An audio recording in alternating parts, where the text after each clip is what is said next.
Kembali bersama kami dalam IDX First Session Closing. Asosiasi Pengusaha Indonesia atau APindo memperkirakan jumlah karyawan yang kena pemutusan hubungan kerja di tahun ini akan masif.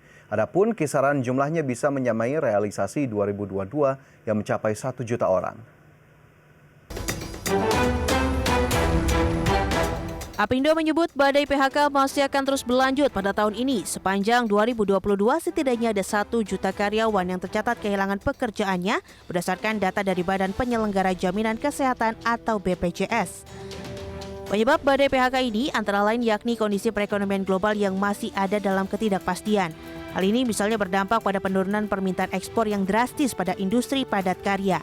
Hal ini membuat industri tersebut melakukan pemangkasan kerja pada 2022. Sementara itu pada perusahaan rintisan atau startup, ancaman resesi dan tingginya persaingan jadi pemicu utama. Banyak juga di antara perusahaan tersebut mengaku bahwa langkah efisiensi dilakukan untuk mempersiapkan bisnis di tengah ancaman resesi. Tak sedikit pula di antara banyak startup kemudian mengalami kelesuan karena tak lagi mendapatkan investor. Investor lebih memilih investasi rendah resiko. Berbagai sumber IDX Channel.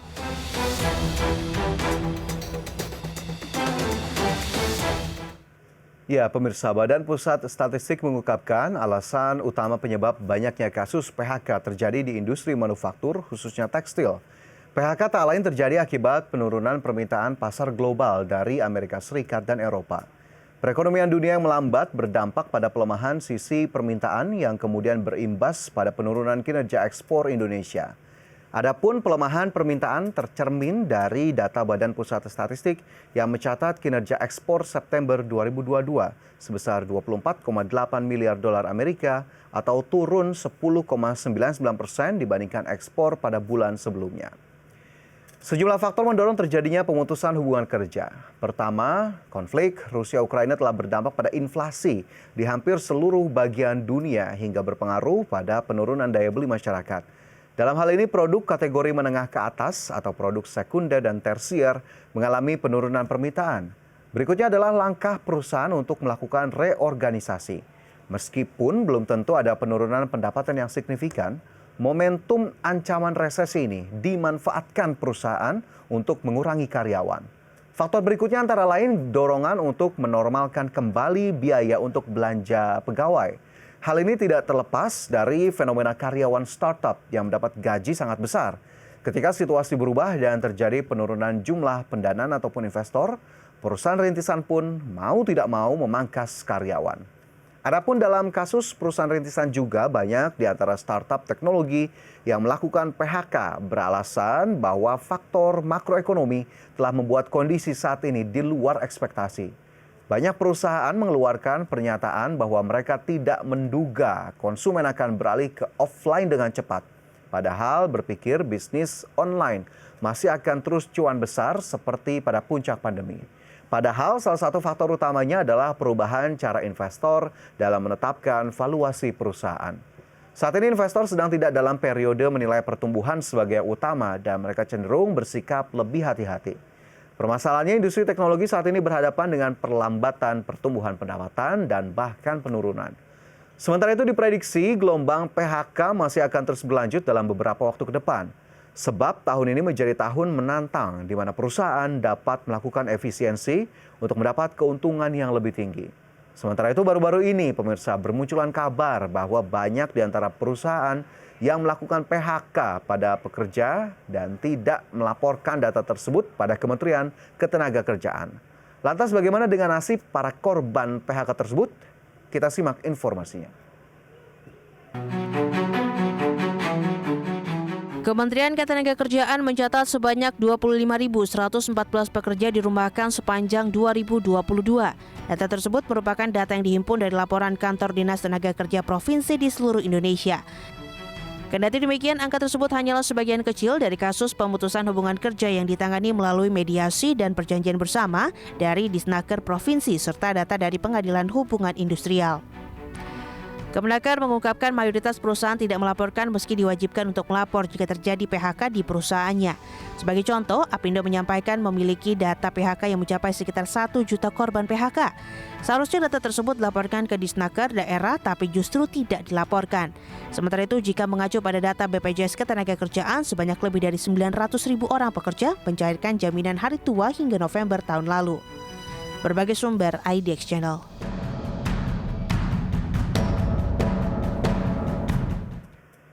Dan pemirsa, belum lama ini viral unggahan atau tweet bernarasi pekerja dengan status perjanjian kerja waktu tertentu atau PKWT selama 1 tahun diputus kontrak di tengah jalan.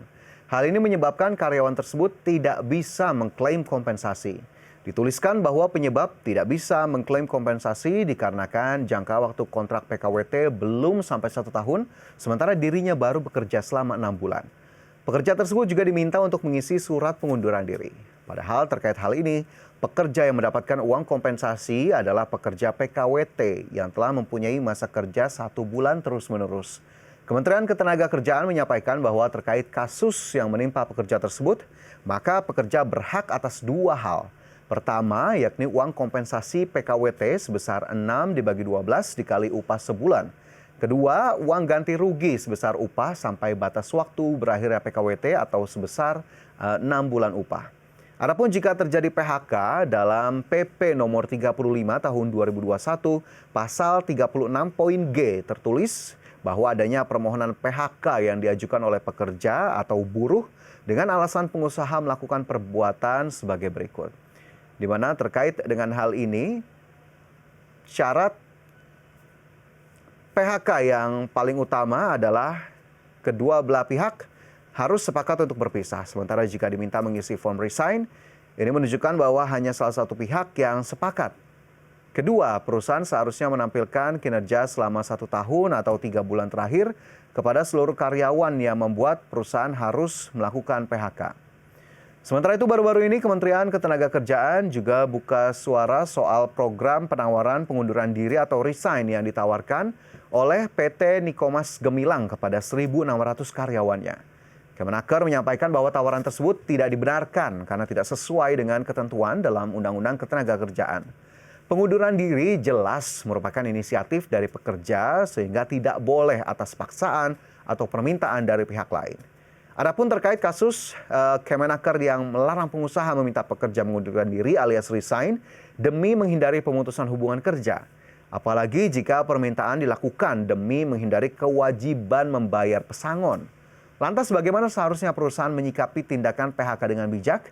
Bagaimana pula para pekerja harus melek dan memperjuangkan haknya sebagai korban PHK? Berikut informasinya. Kementerian Ketenagakerjaan menjelaskan bahwa sesuai pasal 36 huruf 1 PP nomor 35 tahun 2021, pekerja atau buruh yang mengundurkan diri harus memenuhi syarat antara lain mengajukan permohonan pengunduran diri secara tertulis selambat-lambatnya 30 hari sebelum tanggal mulai pengunduran diri. Berikutnya, tidak terikat dalam ikatan dinas dan tetap melakukan kewajibannya sampai tanggal mulai pengunduran diri. Menurut Kemenaker, dalam ketentuan tersebut jelas tidak dimungkinkan adanya PHK sepihak. Secara garis besar, pemberhentian kerja seharusnya dimulai dengan pemberitahuan PHK oleh pengusaha. Kemudian pekerja atau buruh memberikan tanggapan baik itu menerima maupun menolak PHK. Jika pekerja menerima, maka proses PHK selesai dan pekerja atau buruh menerima hak-haknya termasuk kompensasi. Sebaliknya, jika pekerja menolak, maka proses berlanjut ke perselisihan hubungan industrial. Pada proses tersebut, masih dimungkinkan kedua pihak membuat kesepakatan-kesepakatan. Namun, jika masih tidak ada kesepakatan antara pekerja dan pemberi kerja atau pengusaha, barulah berlanjut ke tahap berikutnya, yakni melalui konsiliasi, arbitrase, atau mediasi. Sementara jika masih belum ada kesepakatan antara kedua belah pihak, maka proses PHK dilanjutkan ke tahap gugatan pengadilan. Berbagai sumber IDX Channel.